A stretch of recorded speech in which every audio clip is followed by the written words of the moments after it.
Ngizobonga imisebenzi kaSawoti nekhalenda. Ngafika kolesibili ngafika sathenga amakhalenda umama wakhiphila amakhalenda wasinika amakhalenda amaningi.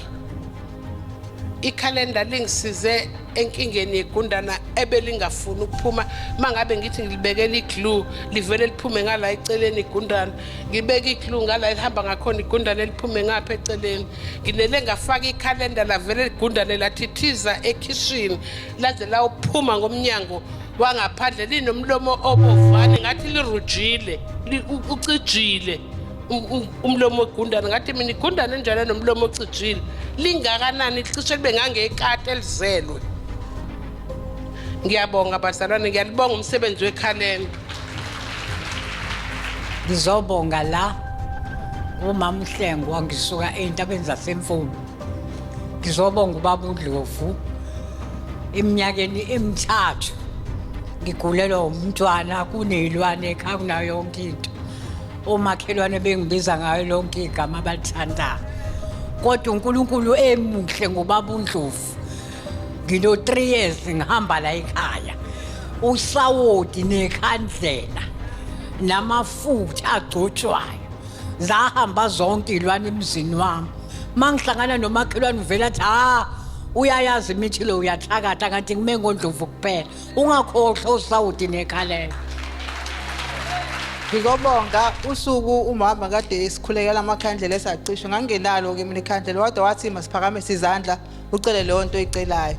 Ngithe kolesithathu kade kusuke kuyisonto ngafonelwa ngithola indawo yokwakhe kade ngangifuna mhlawumbe sengina 20 years ngifuna kodwa sengitholile ngayikhokhela. Ngiyabonga amandla ale ekhaya.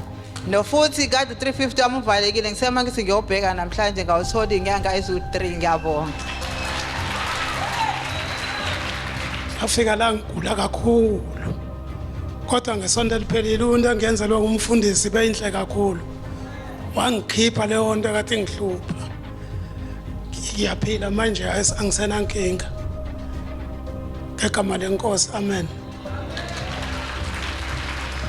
Ngizobonga kakhulu leyo umsebenzi wekhandlela only by ikhandlela la labamdlovu and I just pray kulona uthe besovala then ngayizithola seng-appointwa e-department yase-duty ukuthi ngizoba ithutha uthisha wasesikoleni ongaphansi ongaka-graduate because ngangaka-graduate ngisazo-graduate ngibonga kakhulu ngithi nawe ungakathenga ikhandlela just pray kulona mhlawumbe nawe uzothola usukusidela.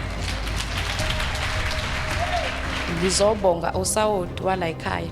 Ngibe nenkinga ngoDisemba ingane yami iphume ngewindi eflatini isuke e7. So usawoti wala ekhaya ewona onincede kakhulu ukuthi umntana wami akwazi ukululama uyena lo.